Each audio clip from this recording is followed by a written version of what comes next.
अस्सलाम वालेकुम dear student. आज के इस लेक्चर में हम डिस्कस करेंगे एक्सरसाइज 9.2 का क्वेश्चन नंबर 4 और हल करेंगे उसका पार्ट नंबर 3।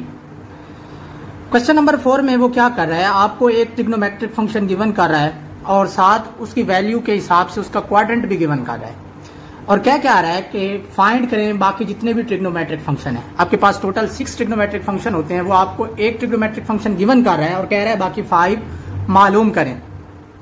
अब आपने सिंपल इसमें करना क्या है, ये जो फंक्शन गिवन होगा इसको आपने ट्राइंगल पे ड्रा कर लेना है। जब आप इसे ट्राइंगल पे ड्रा करेंगे तो ये आपकी दो साइडों को फिल कर देगा। आपको पता है ट्राइंगल पे 3 साइड्स होती हैं, 2 ये कवर कर देगा। आपने क्या करना है, तीसरी साइड को मालूम करना है।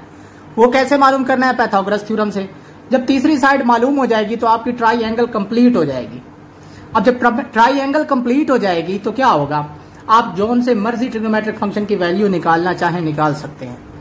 फिर आपने करना क्या है, इसका क्या यूज है, ये जो है ना, एक तो जो यहाँ पे वैल्यू होती है उसके हिसाब से ये क्वाड्रेंट गिवन होता है और इसी क्वाड्रेंट के हिसाब से आपने बाकी ट्रिग्नोमेट्रिक फंक्शंस की वैल्यूज के साथ सिंबल लगाना होता है। आपको पता है ये आपके पास 4 क्वाड्रेंट होते हैं। पहले में सारे पॉजिटिव होते हैं, दूसरे में साइन, तीसरे में tan और चौथे में कॉज। अब देखें कॉज की वैल्यू उसने दी है नेगेटिव। अब कॉज नेगेटिव कहाँ पे होता है, पहले दूसरे में सॉरी या तीसरे में सॉरी दूसरे में या तीसरे में। अब उसने इसमें नहीं कहा, इसने कहा है इसमें है, तो कॉज की वैल्यू नेगेटिव है और थर्ड क्वाड्रेंट में। खैर हम इस क्वेश्चन को हल करते हैं। अब आपने करना क्या है, कॉस थीटा क्या होता है, बेस बाई हाइपोटेन्यूज। बेस कितना हो गया √3, हाइपोटेन्यूज कितना हो गया 2। आपने फाइंड करना है परपेंडिकुलर। किसकी मदद से फाइंड करना है जी, पाइथागोरस थ्योरम को इस्तेमाल करते हुए। पाइथागोरस थ्योरम क्या होता है, हाइपोटेन्यूज का square is equal to base का स्क्वायर प्लस परपेंडिकुलर का स्क्वायर। अब आपने क्या फाइंड करना है, परपेंडिकुलर, तो परपेंडिकुलर का स्क्वायर बाहर आ गया और हाइपोटेन्यूज में से हमेशा दूसरी वैल्यू को माइनस करिएगा क्योंकि आपका हाइपोटेन्यूज क्या होता है, ये बड़ा होता है। अब ये परपेंडिकुलर का स्क्वायर बाहर आ गया, आपने सिंपल इसमें वैल्यूज पुट करनी है जी। हाइपोटेन्यूज कितना है जी, √3 उसका स्क्वायर माइनस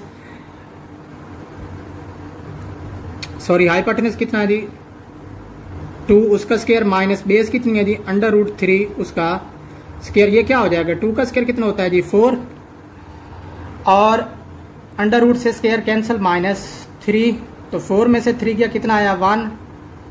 ये तो परपेंडिकुलर का स्क्वायर आया ना। आपको किसकी वैल्यू चाहिए थी, अकेले परपेंडिकुलर की, तो दोनों साइडों पे क्या ले लेंगे √ इस साइड पे भी ले लेंगे, ये कैंसिल हो जाएगा और 1 का √ क्या होता है 1। तो आपके पास जो परपेंडिकुलर की वैल्यू आ गई वो 1 आ गई। अब आप क्या कर सकते हैं, अब आप बाकी जितने भी ट्रिग्नोमेट्रिक फंक्शन हैं उनकी वैल्यूज आसानी से फाइंड कर सकते हैं। तो आप यहां पे हेडिंग देंगे रिमेनिंग ट्रिग्नोमेट्रिक फंक्शंस आर।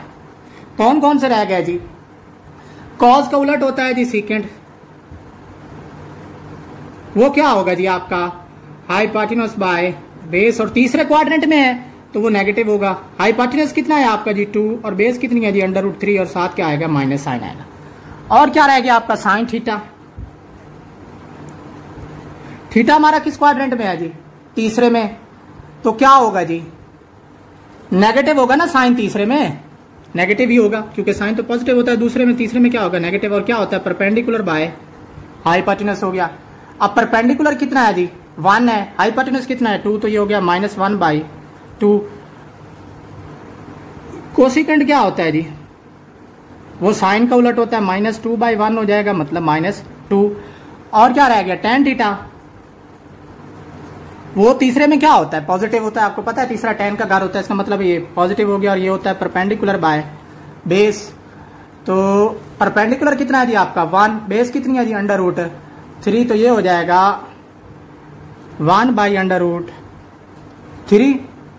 और cot थीटा क्या होता है, इसका उलट होता है, वो हो जाएगा √3/1 मतलब √3। तो इस तरह आपने इस क्वेश्चन को हल कर दिया। उम्मीद है आपको इस क्वेश्चन की समझ आई होगी। क्वेश्चन 4 के जितने भी पार्ट्स हैं बड़े सिंपल हैं। आपको एक फंक्शन गिवन करेगा, साथ उसका क्वाड्रेंट गिवन करेगा। आपने फंक्शन को ट्राइंगल पे ड्रा कर लेना है, 2 साइड्स हो जाएंगी, तीसरी साइड आपने पाइथागोरस थ्योरम से फाइंड कर लेनी है। जब मुकम्मल हो जाएगी ट्राइंगल तो बाकी सारे ट्रिग्नोमेट्रिक फंक्शन आप फाइंड कर सकेंगे।